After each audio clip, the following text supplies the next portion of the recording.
Hey everybody, welcome to Conversation Piece with Patrick Armstrong. I am the titular Patrick, and this is a show where we talk about the missing pieces of the conversations we're already having. Special shout out to all our returning listeners, and a high five and hello to everyone joining us for the very first time. Thank you so much. My guest today is a lifestyle guide helping people help themselves align and elevate their spiritual, business, and wellness lifestyles.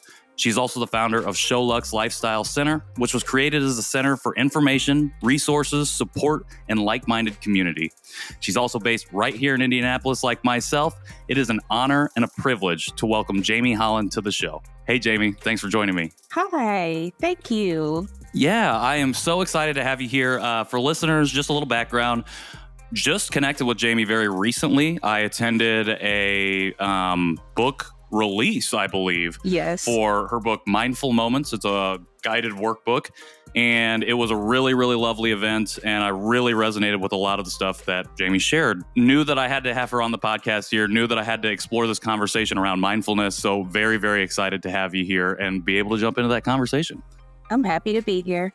Amazing. And Jamie's also joining me not from Indianapolis, but from a library in a smaller town just outside of Indy. And so want to thank you for that privilege of your time and of your energy and your space to be able to have this conversation. So I know that I introduced you a little bit, but for anybody listening who may not know who you are, do you mind sharing just a little bit more about yourself? So I'm Jamie. I think you kind of covered it all, but I do like to help people. I like to be a guide. Like I like to show you the way, you know? And outside of that, I enjoy spending time at the libraries. So this is kind of like my jam.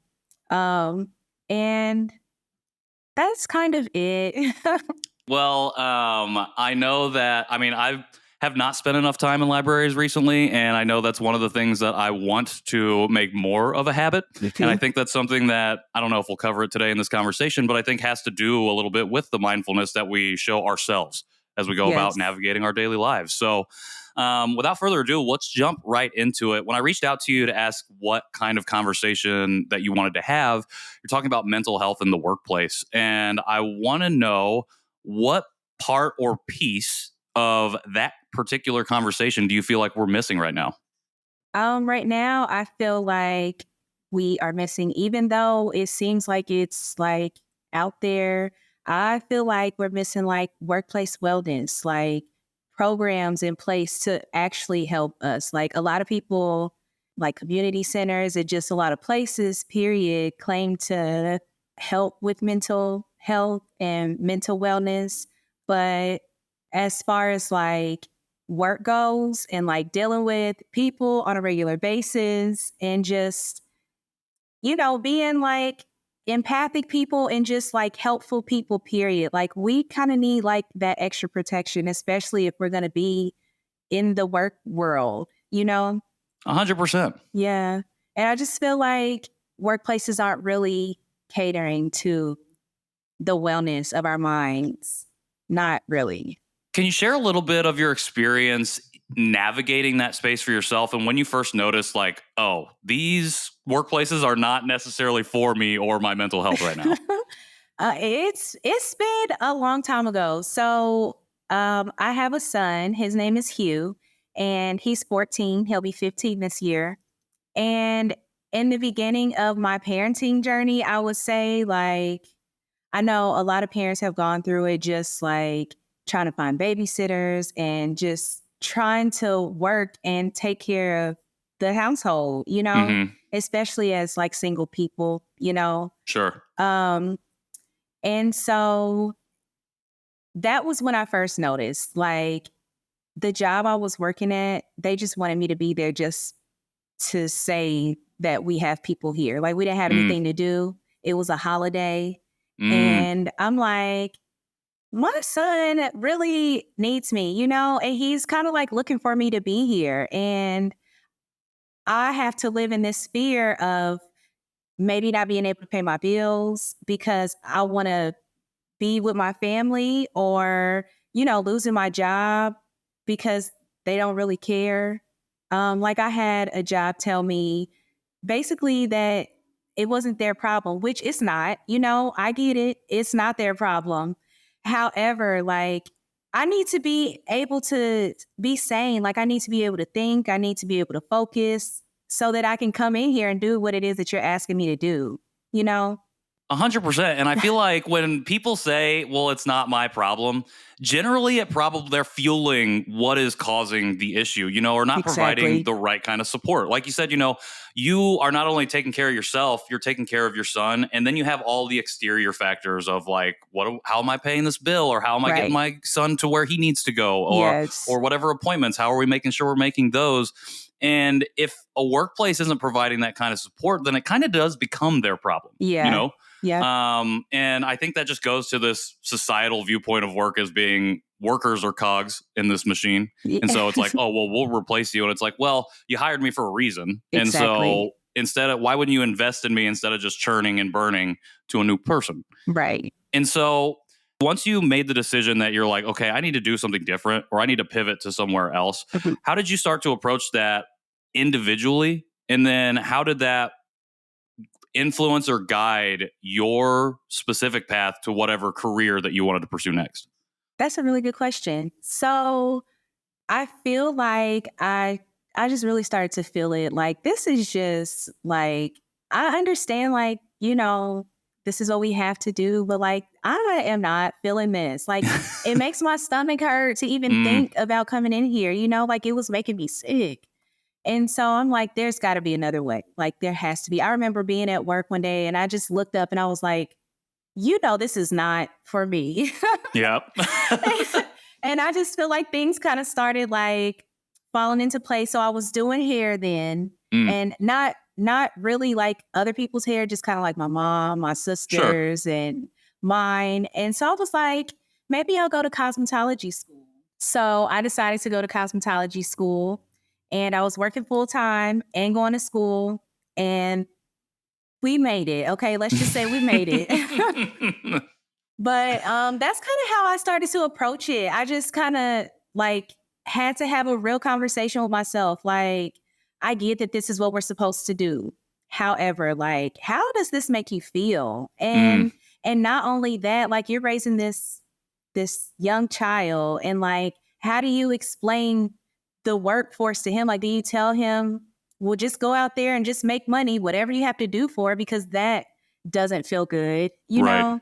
So I just really had to like make some really hard decisions, like, despite what other people felt, you know? Yeah.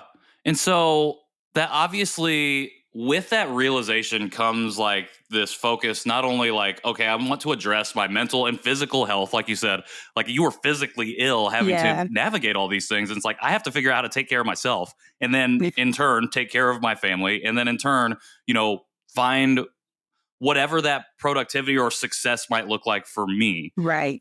Is that how you made the pivot towards mindfulness specifically? Or was that another step along the journey that you were on? I think a little bit of both, because once I graduated cosmetology school, I was working with natural hair, Mm, and my hair is thick, like so thick. And so I'm like, I got this. I can help you. I sure. can even make products for you, and then you can take it home and you can start your own regimen at home.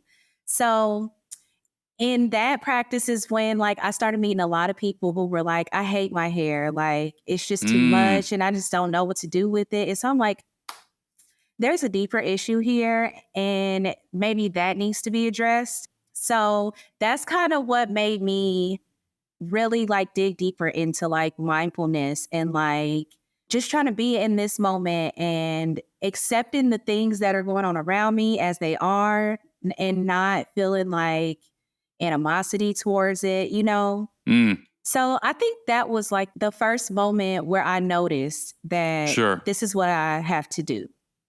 That's so interesting. Do you recall any specific conversations when you were doing hair specifically, or like right as you were in that journey, that you were, like you said, you kind of the generalized, like, okay, there are deeper issues here. Do you remember any specific like things that people were sharing that you're like, okay, I'm making a note of this as something that I should focus on later?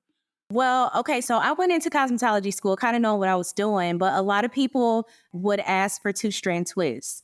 And I was like, this is so easy. For one, I like to do it. It's easy money, it's quick, Mm, and it was all the things. sure. Two-strand twist was my jam. Okay. And so people would come in and be like, I try to do this at home and like it looks nothing like this. And so I could just hear and like feel the frustration. Yeah. And maybe it wasn't like a specific conversation because a lot of the conversations kind of were the same. Sure. And that's kind of what made me notice. Sure. I love that. And I think that it's something that maybe a lot of us aren't quick to recognize if we don't find ourselves, one, having that feeling within our own corporate spaces or whatever workplaces that we find ourselves in, and then two, transitioning out into like doing our own thing. Yes. Like, because we're sitting on both sides of that experience. And so we can approach it from multiple perspectives. Mhm. So you have these conversations, you're like, okay, there are things here that we need to be talking about that nobody seems to be talking about. When did you decide, like, I'm going to be the one that talks about them? That's a really interesting question because I was thinking about this the other day. Like, how did I get here? Seriously. It just, I feel called, I feel led, and something inside of me just makes me keep going in a certain direction. And I just almost feel like I can't stop no matter how like frustrated I may get about the things around me that may be happening. I just feel like I can't stop. It's something in me that is, I'm called. I love that. I love it because it's like you said, you know what you want to do, Uh-huh. and even though, and that calling has probably always been there. Even when Yeah. you were working for other people, even when you started to work for yourself, when you're in Yes. cosmetology school, right out of cosmetology school, it's like there's this voice in your head. Yeah.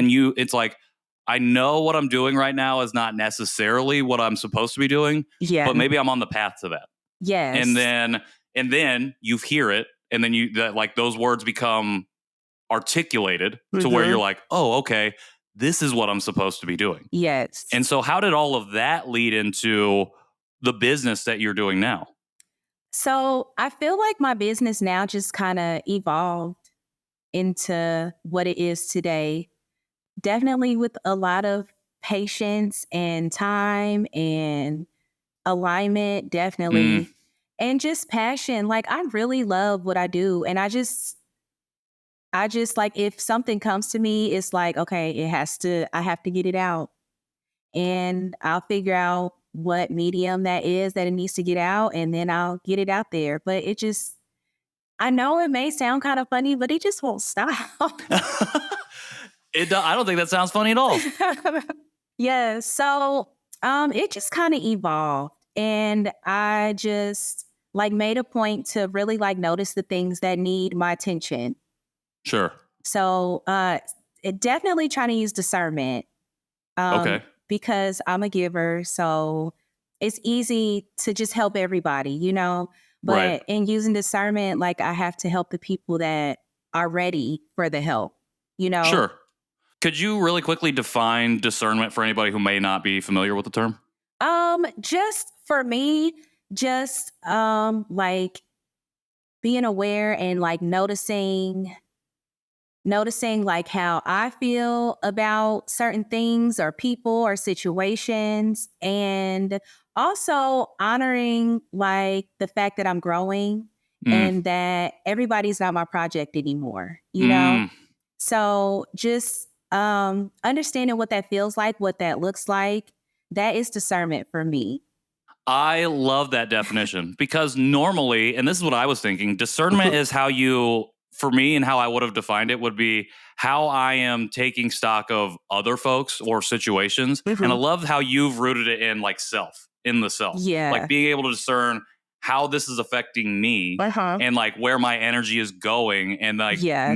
discerning like what I should be doing, what kind of things do I want to invest my time and energy in. I love Yes. that. I love that. And so Thank you. I really appreciate you sharing kind of this journey, this truncated version of your journey up until this point, because I think it lays a good foundation for addressing, this missing piece around mental health in the workplace. And Mhm. so you've talked about you individually. Can you talk a little bit about how we as individuals can approach addressing our mental health in the workplace? I feel like just being more aware. Like, I feel like a lot of the time we just kind of go with the flow because that's like all we know, you Mm. know? Hmm. And I feel like just being more aware, like when we start to get sick, like all of a sudden, like where did this come from? It's not in my family. I'm a pretty healthy person, you know? Hmm. Um, why do I feel like this? And I really feel like just being more aware. I think that's great. I think awareness is key to a lot of different things. Yes. Not only outside of your external environment, but Uh-huh. internally, being aware, self-aware, that self-awareness. Do you have any tips that are in your book or your workbook that we can make sure people go and purchase? Anything that you would share with our audience about how they can develop that awareness? Meditation, introspection. Sometimes we have to ask ourselves those really hard questions that we don't really want to know the answer to, but we kind of have to. Mm. Introspection, I will say, is number one. Like, get to the bottom of it, you know? I love that. I mean, you have to get to the root of these things. I was Yeah. just having a conversation about this the other day, specifically about white supremacy. But like, we Mhm. have to, if we don't understand the roots, then we'll continue to gloss over the problem, Exactly. and we'll only address the symptoms, not the actual thing that's causing the Exactly. symptoms. It's like putting a band-aid on it. Exactly. And then you get a scab, and it's like, okay, Right. maybe that stops for a little bit. The bleeding Yes. stops for a little bit, but Hmm. then it reoccurs or it scars. When Yes. that happens, we have to be aware of that scar. We have to know not only what that is, but Hmm. where that came from. And if we Yes. understand where that came from, we can be mindful about how we navigate that situation the next time. So hopefully we don't get scarred again. Right. So at the beginning of this, you talked about recognizing that workplaces do not have like programs or even just a culture in place to promote Yeah. a healthy mental well-being, mental Hmm. health awareness, all of this stuff. um how do how do corporations, companies, organizations, what do they need to do to make sure they're being mindful of their employees' mental health? That's an excellent question. I feel like, I mean, maybe they could start with a survey, you know, Okay. just see how people are feeling and let them know that it's a safe space. A lot of people, I feel like, don't feel safe at work, A you hundred know? percent a So hundred percent just let people know like this is a safe space and we want to know because we actually want to help, you know, and we want to maybe they could like find some options. Like everything doesn't work for everybody. So, you know, they may need to find some different types of maybe they should like check their mental health. You know, it starts at the mm, top, you it know? does. So, like, how am I feeling? Because if I feel this way, then the people that are working for me, they may possibly feel this way too. 100%. And I think that's a lot of the conversation around like diversity, equity, inclusion right now is Mhm. that these programs get installed and then it's on generally black women to Mhm. run them by themselves with limited resources. Yes. And it's like, again, this band aid to more systemic issue. And I love what you said. It starts at the top. Mhm. So, how do these folks, obviously, these executive leaders, people in C suite can use introspection, can do meditation, can do these things. What other ways should they be addressing their own mental health to get at the root of these problems so they can create a healthier, safer work culture and environment? That, however, I feel like maybe if like the employees weren't treated as just like a number and Mm, replaceable, you know, that might be a start. But I know like big corporations, they have to do what they have to do. But still, you know, like these are people, you know? have you had anybody share, like, from an executive level situation, ways that they have went about doing that, like how they've figured out a way to address not only their own health and mental health, but the way that they treat and interact with their employees? Um, that's a good question. I I can't say I've had that conversation. I do observe a lot though. Okay. So in my observations, no, I'm just kidding. No, I love it. I've noticed like a couple community centers, like just noticing like their heads and like the community people, um, like the community leaders, I guess. Hmm. They put things in place. I don't know how they are addressing their mental health in private. I do know that like a few places are putting like mental health facilities in Mm, place. But when you work for those facilities, it's not really about mental health. So it's almost like a contradiction. And okay. that makes me feel like this is how they are handling their mental health. You know, Yeah. not really, but kind of, kind of like putting a band-aid on it, or like I don't want to offend anybody, but it's almost like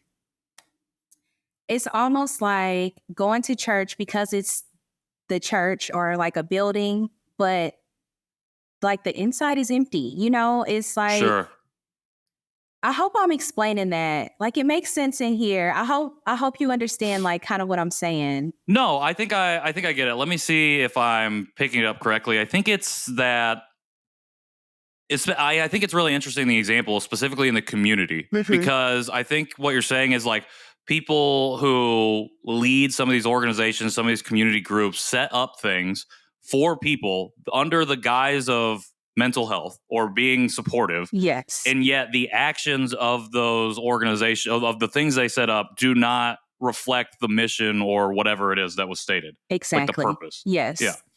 And so I think I mean that's something in itself that's probably even a different part of this equation, is when community leaders, who people who find themselves in the workplaces trying to, like, struggling to strive and thrive and make it, when they look to community leaders, they want to see that they're going to get that support there. And while the community leaders say parrot that they are going to, on the other hand, they're not necessarily backing that up.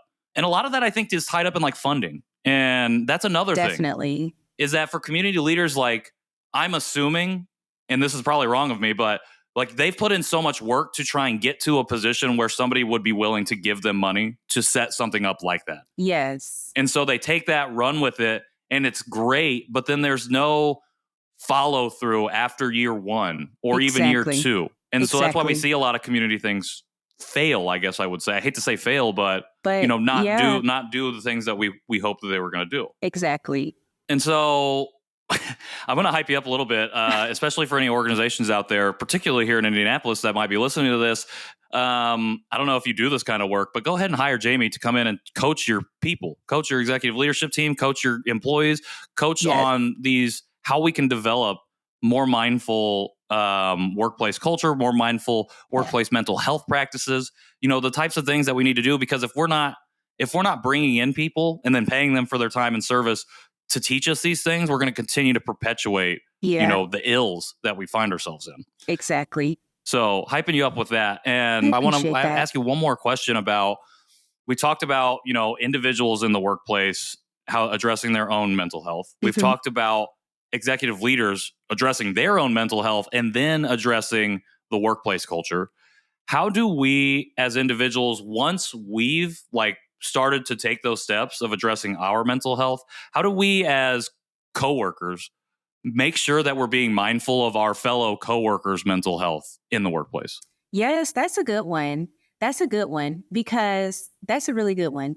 Um, just taking the time, like so I worked, and I can only speak from my experience. I worked in a small little environment, and it was like four of us.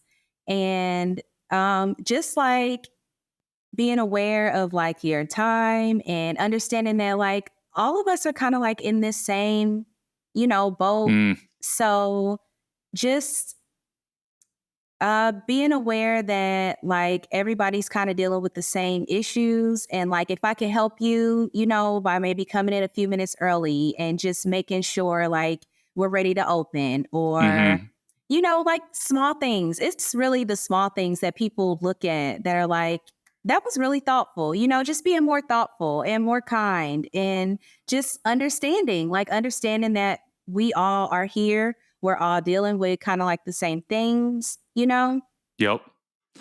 I love that. I think thoughtfulness and kindness are two things that get left out of the workplace a lot. And it's Yes. because, and I think a lot of times too, when we address those things within ourselves, like we can see, like we can be like, okay, I've done that work And then now I'm only focused on myself. Exactly. When those things still ripple outwards. And we can potentially create a better, safer environment if we are, extending that kindness, that gratitude, that thoughtfulness, that mindfulness to our fellow coworkers. Yep.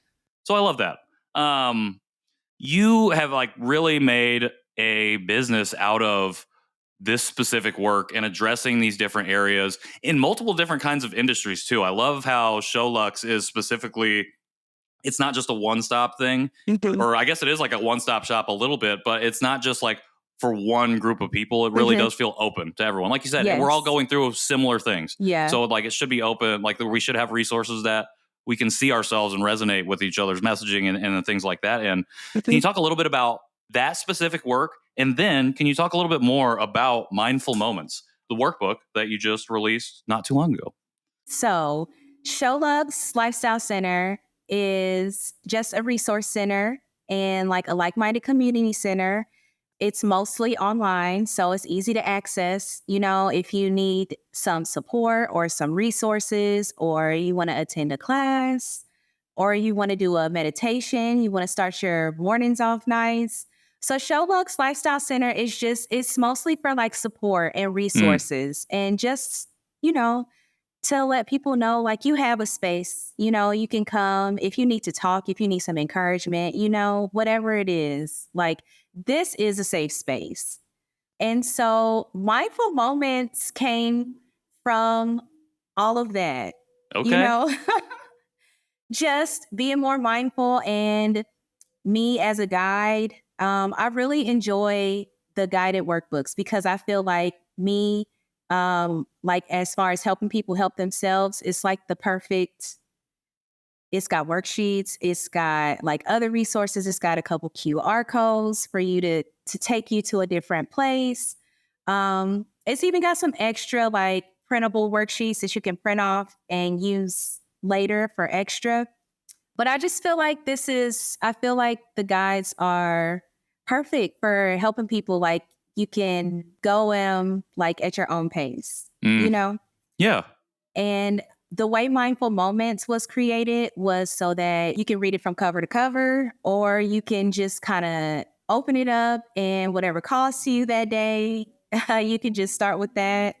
But one of my favorite parts of the book is practicing gratitude, because there's always we feel like there's always so much going on around us. For me, practicing gratitude gets me in a space where I can just see the good things, the little things, the things that I am not really noticing because, maybe something else I feel like is more important or bigger, when essentially all these things are bringing us to wherever it is we're supposed to be, whether it's good or bad, or good, bad, big, small, Exactly. like you said, and it's sometimes we miss those little things. Yes. And when we get caught up, especially in an emotional response to something, we get hung up on anger, we get hung up on frustration or grief, and we can miss the opportunity to be grateful or to even just be mindful and think about the small thing that brought us joy.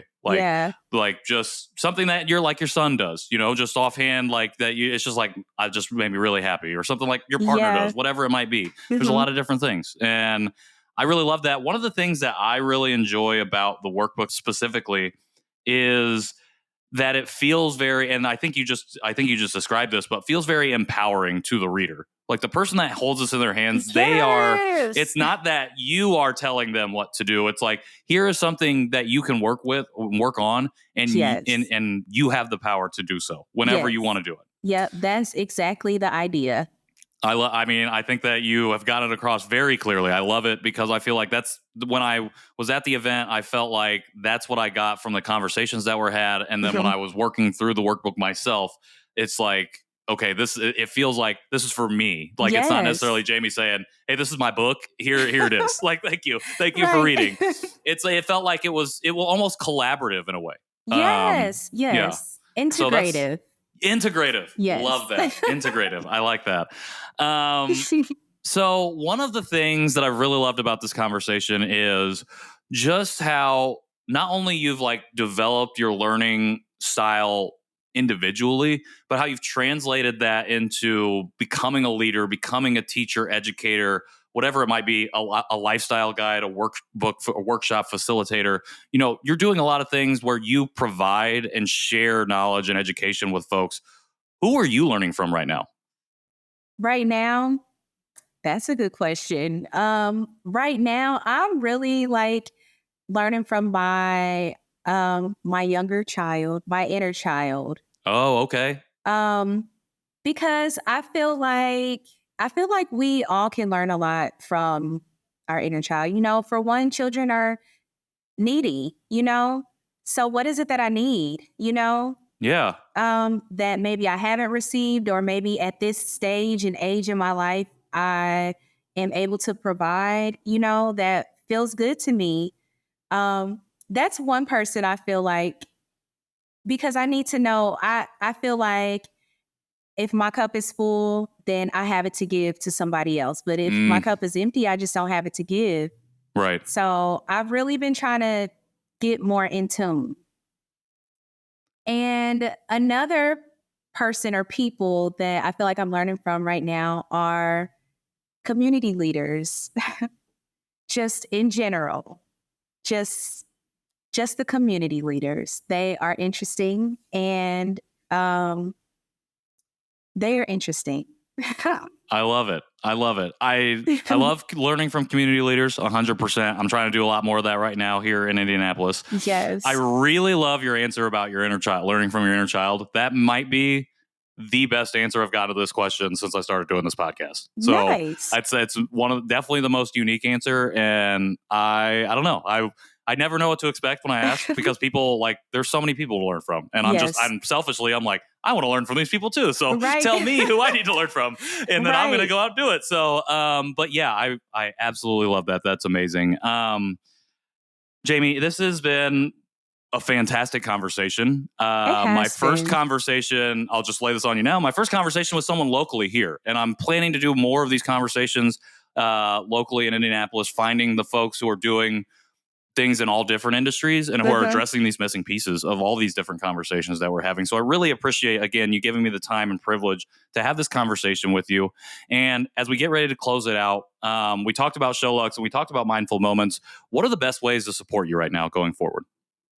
Right now, just check out the website. Like, I'm sure you'll find something that, you may find interesting. It's a lot of reading material. So, when you're chilling, if you just want to, just go check out the website.